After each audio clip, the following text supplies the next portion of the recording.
السلام عليكم.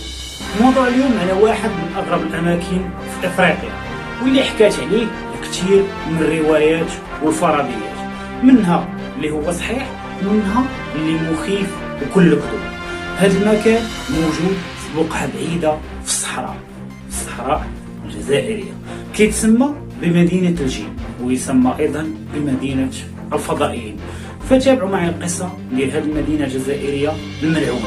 ولو كنت اول مره كتشاهد القناه ديالي فمرحبا بك، تابعني. انا ايوب، صانع محتوى من المغرب. هذه قناتي انشر فيها محتوى ثقافي متنوع، وكيشرفني انك تشترك في القناه ديالي وخلي معك لايك للفيديو وكبر الشاشه وتعالى نشوف القصه. مدينه الجين الجزائريه في ولايه إرزي جنوب شرقي الجزائر، اللي كتوقع في سلسلة جبال ستاسيلي ناتشر بالصحراء الكبرى. كتواجد منطقة غامضة وغريبة كتسمى بمدينة سيفار. الترجمة ديالها هي بوابة الجن، كيعود تاريخها لآلاف السنين. وصفها العلماء الآثار الأمريكيين ببرمودا البر. أما أخطر تصريح فقد كان من قبل أحد المتاحف البريطانية، اللي فيه وثيقة قالت أن أشهر عابد للشيطان في العالم والأب الروحي للسحر الأسود اللي هو أليستر كراولي جاء لهذه المنطقة ليستكشف الحقيقة المخفية في هذه المدينة الشيطانية، وكان معه مجموعة من الأصدقاء ديالو اللي صافوا معه وداروا واحد المحاولة منهم باش يفكوا اللغز ديال هذه المدينة الغامضة. لكن كتقول الرواية أنه فور القدوم ديالهم ومحاولتهم استكشاف هذوك النقوش والكهوف اختفوا كاملين داخل ديك المتاهة الجبلية. ولا أليستر كراولي هو الناجي الوحيد واللي ولا كيتجول في الأزقة ديال مدينة سيفار الجزائرية. سنة 1969 ظهرت مجموعة كبيرة من الرسوم والنقوش الصخرية في هذه المدينة الغريبة من خلال حملات استكشافية اللي قادها الفرنسي هنري لوط بمساعدة السكان الأصليين للمنطقة، حيث تمكن من تسجيل أكثر من 1000 نقش ورسم بمساعدة أحد السكان الأصليين من قبائل الطوارق، واسمه مشار جبريل الحاج محمد. مدينة سيفار كما قلت لكم تشبه متاهة كبيرة، متاهة غامضة وسط صحراء إذا رأيت صورها أو كنت هناك في المكان سيخيل إليك أنه مكان من أفلام الخيال العلمي أو من أفلام الفضاء والمخلوقات الفضائية.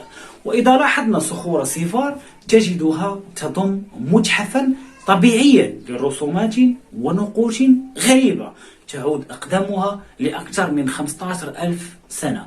أما تكوينها الجيولوجي فيعود إلى حقبة الباليوزويك، أي أن الزمن الجيولوجي الأول بين 550 مليون سنة و 730 مليون سنة.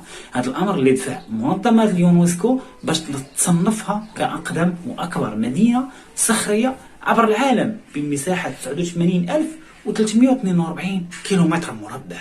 أغلب تلك الرسومات اللي حيرت العلماء هي رسومات شبيهة بالبشر، ولكنها تطير في السماء وترتدي ما يشبه أجهزة ومعدات الطيران، ورسومات أخرى لرجال ونساء يرتدين ثيابا تشبه ما هو موجود في عصرنا الآن. وإذا زرت هذه المنطقة الصخرية سترى أيضا رسوم ونقوش لرجال يرتدون معدات رياضة الغطس، وبعضهم يجر أجساما أسطوانية غامضة، وكذلك سفن ورواد فضاء. هذه النقوش كانت قبل أكثر من 15,000 سنة، يعني وقت لم يكن هناك أثر للتكنولوجيا. فمن أين جاءت هذه الرسومات الغريبة؟ هل رسمها شخص قادم من المستقبل، أم أنها كما يقال حضارات من عالم وكون آخر؟ اختلفت الأقاويل وتضاربت الروايات والفرضيات. فكما أخرج بعض العلماء أن فرضيات تقول أن المخلوقات الفضائية هي التي بنت الأهرامات المصرية، كونهم لم يستوعبوا كيف للإنسان أن يبني هذه الأهرامات الشاهقة بكل تلك الدقة العلمية والزمنية وفي نفس الخط. افترض البعض أن من رسم هذه الرسومات والنقوش هم في الحقيقة مخلوقات فضائية زاروا كوكب الأرض قبل آلاف السنين.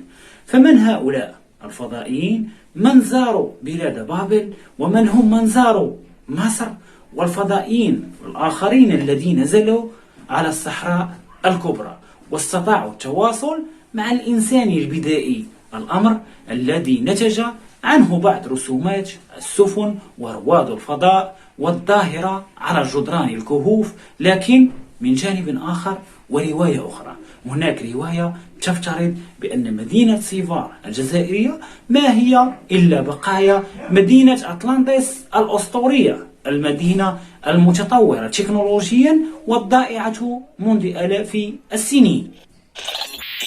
مدينة أطلانتس كانت قد ذكرت لأول مرة من قبل الفيلسوف اليوناني أفلاطون، بالتحديد عندما زار مصر والتقى الكهنة هناك.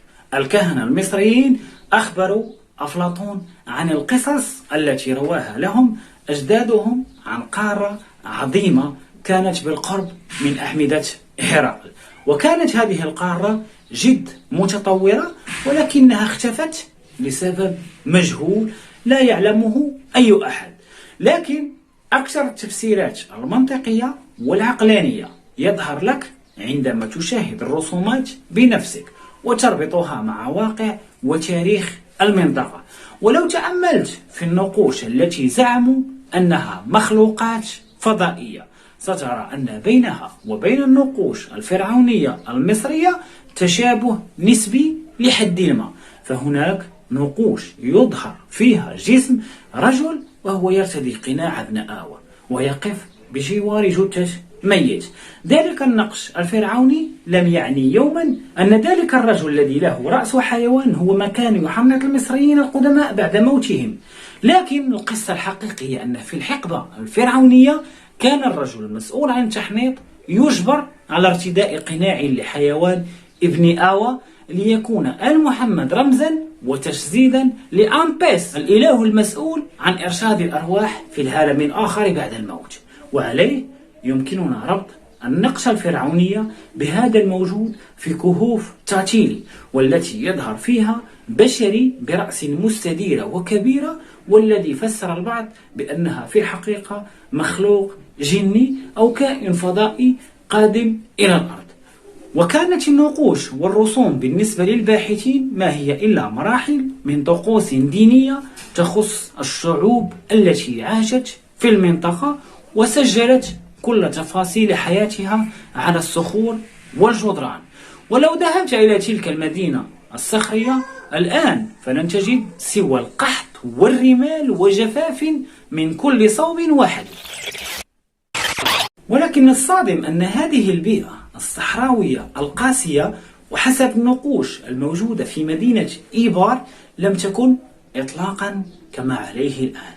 في الماضي كانت المنطقة بكاملها عبارة عن جنات وغابات كثيفة وأنهار جارية، والنقوش الموجودة على الصخور تظهر كذلك مجموعة من الحيوانات التي من المستحيل أن تجدها في صحراء قاحلة، وهي نقوش لحيوانات الجاموس وحيوانات الغزلان والزراف وحتى الفيل وفارس النهر كذلك، الذي نعرف أنه حيوان برمائي وبامتياز وأغلب حياته يقضيها في الماء.